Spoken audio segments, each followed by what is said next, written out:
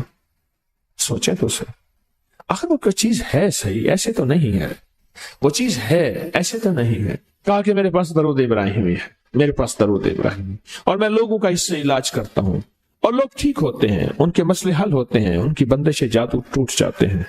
تو میں تو چاہتا ہوں کہ آج ہم یہ درود ابراہیمی کا عمل کریں، انشاءاللہ یہ تاثیر بھی مل جائے گی، اور ساتھ جو برکت کی چاہت ہے کہ اللہ کبھی مجھ سے برکت نہ چھیننا، ایسا نہ ہو میں یا میری نسلیں ٹکڑے ٹکڑے دانے دانے قطرے قطرے کے محتاج بن جائیں۔ اے اللہ مجھ سے کبھی برکت نہ چھینا، ایسا نہ ہو کہ میں ٹھوکریں کھاؤں در در کی، اے سخی آقا مجھ سے برکت نہ چھیننا کہ میرے اندر بس سب کچھ ختم ہو جائے اور میں دنیا کے سامنے ذلیل بن جاؤں اور لوگ مجھ پہ ہنسیں۔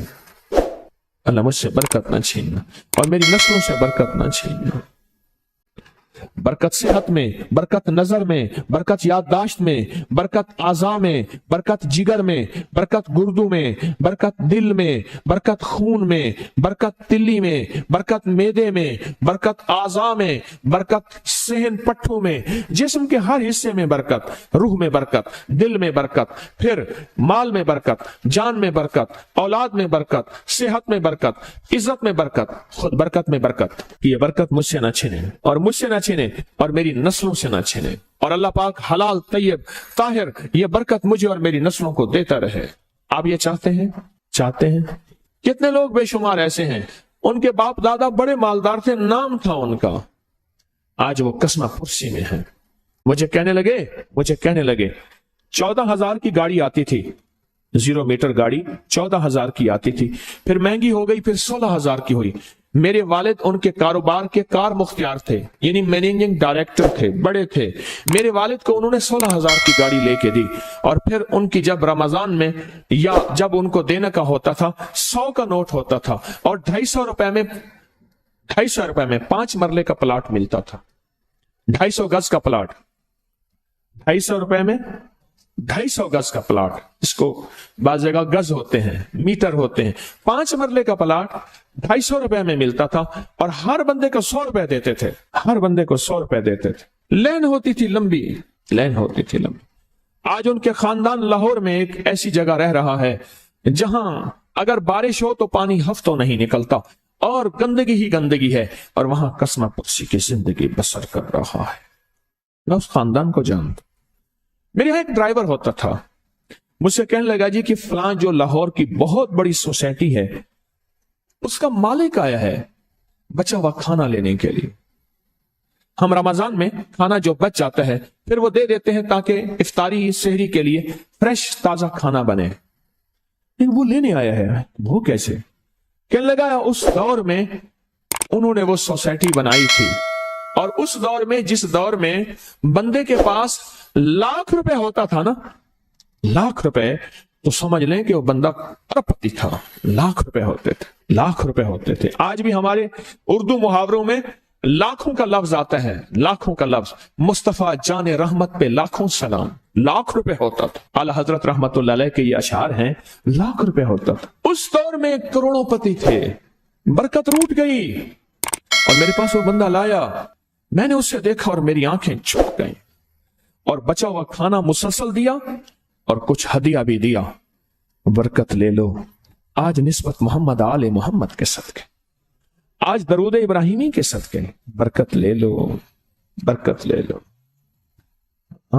غور ہی نہیں کیا کہ درود ابراہیمی میں اتنی طاقتور برکت پڑی ہے، غور ہی نہیں کیا۔ اللہم بارک علی محمد وعلی آل محمد کما بارکت علی ابراہیم۔ آگے ذرا دلیل دیکھیں، وعلی آل ابراہیم، اے مولا وہ برکت بھی ویسی دینا جیسے تو نے آل ابراہیم کو دی۔ کیسے؟ حضرت ابراہیم کے ایک بیٹے سے انبیاء ہی انبیاء، نبوت ہی نبوت ہے، اور اس میں برکت کیسی؟ سلیمان علیہ السلام کو تخت ملا، داؤد علیہ السلام کو بادشاہت اور تخت ملی، یوسف علیہ السلام کو بادشاہت اور تخت ملی، اور تخت اور بادشاہت، نیکی کا تخت بھی، عبادت کا تخت بھی، نبوت کا تخت بھی، اور بادشاہت کا تخت بھی۔ آل ابراہیم اور انک حمید مجید۔ کعبہ کی جڑوں میں 2 چشمے ہیں، ایک چشمے کا نام حمید ہے، ایک چشمے کا نام مجید ہے۔ لاکھوں کروڑوں لیٹر پانی زمزم کا آ رہا ہے، آج تک ختم نہیں ہوا۔ انہیں کہا جی وہ شارٹ ہو گیا زمزم، ان 2 لفظوں کی برکت ہے، اللہ کے ان 2 ناموں کی برکت ہے۔ کعبہ کی جڑوں میں کعبہ کے ساتھ ہی تو زمزم ہے نا، بالکل ساتھ ہی تو ہے۔ کچھ عرصہ پہلے نیچے اتر کے زمزم کنواں ہوتا تھا، ٹوٹیاں ہوتی تھی، میں نے دیکھی وہ بند ہو گئی، مجمع پریشان ہوتا تھا، وہاں تنگ ہو جاتا تھا۔ اور اس سے پہلے کنواں ہوتا تھا، لوگ خود بھرتے تھے کعبہ۔ انک حمید مجید، بڑے راز ہیں، بڑے راز۔ اور یہ راز صرف تسبیح خانہ جھولیاں بھر بھر کے دیتا ہے۔ ایک صاحب میرے پاس آئے، اللہ کہنے لگے مجھ سے ذکر نہیں ہوتا، تسبیح نہیں ہوتی، کچھ نہیں ہوتا، میں ذکر کرنے لگتا ہوں گالیاں آ جاتی ہیں، کیا کروں؟ کہا کہ میں دیتا نہیں ہوں، پر منہ پہ زبان پہ گالی جاری ہو جاتی ہے۔ آپ لفظ پہ غور کیجیے، گالی جاری ہو جاتی ہے، میں دیتا نہیں ہوں، زبان پہ گالی جاری ہو جاتی ہے، کیا کروں؟ کہ ممکن ہے کہ میری زبان پہ ذکر ہو۔ تو میں نے اس سے پوچھا کہ کیا کرتے تھے؟ اس کا کوئی پیشہ ہے مناسب نہیں۔ والد کیا کرتا تھا؟ اس کا بھی پیشہ تھا۔ اس پیشے کا اثر، اس رزق کا اثر، اللہ نے اپنا نام چھین لیا۔ دولت ہے، سب کچھ ہے، مال ہے، دنیا میں ظاہری عزت ہے، پر اللہ نے اپنا نام، اپنے نام کی لذت، اپنے نام کی حلاوت چھین لی۔ میں نے اسے کہا صرف اور صرف درود پاک پڑھ، بس صرف درود پاک۔ کہ نہیں پڑھ سکتا۔ میں نے کہا پڑھے گا انشاءاللہ۔ میں نے اسے عرض کیا کہ میرے سامنے 11 دفعہ بیٹھ کے درود پاک پڑھ، جو درود تجھے آتا ہے 11 دفعہ بیٹھ کے پڑھ، درود پاک پڑھ۔ اور 11 دفعہ پڑھا۔ اس کی زبان پہ نہیں آ رہا تھا، آتا تھا پر زبان پہ نہیں آ رہا تھا۔ اس نے پڑھا پڑھا پڑھا، اور اللہ کے نام کی برکت ہے۔ کیوں؟ میں نے درود کیوں بتایا؟ کہ اللہ کے نام کی برکت ہے کہ درود پاک وہ واحد عمل ہے۔ فرمایا اگر ریاکاری، دکھاوے کی نیت سے بھی پڑھو، اللہ کہتا ہے قبول ہے۔ دکھاوا، ریاکاری، لوگ مجھے نیک کہیں، لوگ واہ واہ کہیں، اللہ کے لیے نہیں کر رہا، حالانکہ یہ عبادت کبھی بھی اس کی بارگاہ میں قبول نہیں ہے، کبھی بھی قبول نہیں ہے جو اللہ کے لیے نہ کی جائے۔ پھر اللہ کہتے ہیں نہیں، مجھے اپنے حبیب پہ درود اتنا پسند ہے کہ درود پڑھو اور جس حال میں پڑھو، حالانکہ مومن ریاکار تو ہو ہی نہیں سکتا، جس حال میں پڑھو میں قبول کروں گا۔ میں نے کہا میرے دل میں اللہ نے یہ بات ڈالی اسی وقت، اور یہ دلیل کے ساتھ ڈالی۔ میں نے اس کو درود بتایا، اور اللہ کا نظام دیکھیں، اس کی شان کریمی دیکھیں۔ پھر جو اس کی زبان پہ درود جاری ہوا، مجھ سے کہنے لگا کہ میں ہفتے میں 1.25 لاکھ کر لیتا ہوں، ہفتے میں 1.25 لاکھ کر لیتا ہوں۔ ایک دو اس نے مجھے عجیب خواب سنایا، کچھ خواب ایسے ہیں جو یاد رہتے ہیں۔ کہنے لگا میں دیکھا کہ ہاتھ ٹکڑے ٹکڑے ہو رہے ہیں، ہر چیز ٹوٹ رہی ہے، اور ایک شور ہے، کوئی گونج ہے، اس کی وجہ سے ہر چیز ختم ہو چکی۔ اور مجھے کسی نے کہا قیامت آ گئی ہے، پریشان ہوں، کہاں جاؤں؟ ان المفر کلا لا وزر الی ربک یومئذ المستقر، کہاں جاؤں؟ آخرکار کہا کہ میرے ساتھ ایک بندہ دوڑتا ہانپتا کانپتا آیا، اور وہ بھی پریشان تھا۔ میں نے کہا یہ بھی میں اتنا ہے، پوچھا کہاں؟ کہا قیامت آ گئی، کہاں جاؤں؟ بس ہم دونوں پھر ایک طرف دوڑ پڑے۔ آگے دیکھا تو ایک بہت بڑا ترازو ہے، اور مجھے پکڑ کے کہا تیرا نام اعمال ہے، جلدی کر۔ کہا کہ میرے پاس ایک طرف پہاڑ کے پتھر کالے تھے، اور اس میں کوئی کالے جانور تھے، اور کہا یہ سارا تیرا گناہ ہے، سب ہے۔ اور ایک طرف ترازو تھا، اس میں چند ذرے تھے اور کچھ بھی نہیں تھا۔ کہا یہ تیری نیکیاں ہیں۔ کہا میں نے سمجھا، بس ختم ہو گیا۔ اللہ پاک جل شانہ کے فرشتے آگے بڑھے، اور کچھ چیزیں اٹھا کے نا ایسے ترازو میں ڈالتے جا رہے تھے جو نظر نہیں آ رہی تھی، پر ایسے محسوس ہو رہا تھا کہ ان کے ڈالنے سے ترازو ایک دم ہلا ہے، کوئی وزنی چیز آئی ہے۔ ابھی بہت سارا باقی تھا کہ ترازو میرا جھک گیا، اور میں جا تو کامیاب ہے۔ میں نے پوچھا یہ کون سا عمل ہے؟ کہا تو نے عشق اور جذبے کے ساتھ وہ جو درود پاک پڑھا تھا، یہ وہی عمل ہے۔ اب قیامت کے دن بندہ جائے گا قبر میں، جب بندہ جائے گا تو وہ بندہ جو ہے پریشان ہوگا، تو اچانک ایک دروازہ کھلے گا، اس میں روشنی آئے گی، اور ایک نیک جوان صالح خوبصورت اس کے ساتھ بیٹھے گا، اور اس کے ہر سوال کا جواب دیا جاتا جائے گا، ہر سوال کا جواب۔ اور منکر نکیر چلے جائیں گے، اور اس کی قبر میں جنت کی کھڑکیاں کھل جائیں گے، جنت کے دروازے کھل جائیں گے۔ تو پوچھے گا یہ کیا ہے؟ آپ کون ہیں؟ کہا وہ درود ہوں جو دنیا میں تو اٹھتے بیٹھتے سوتے جاگتے پڑھتا تھا، وہ درود۔ تو دنیا میں مجھے نہیں بھولا تھا، آج میں تجھے نہیں بھول رہا۔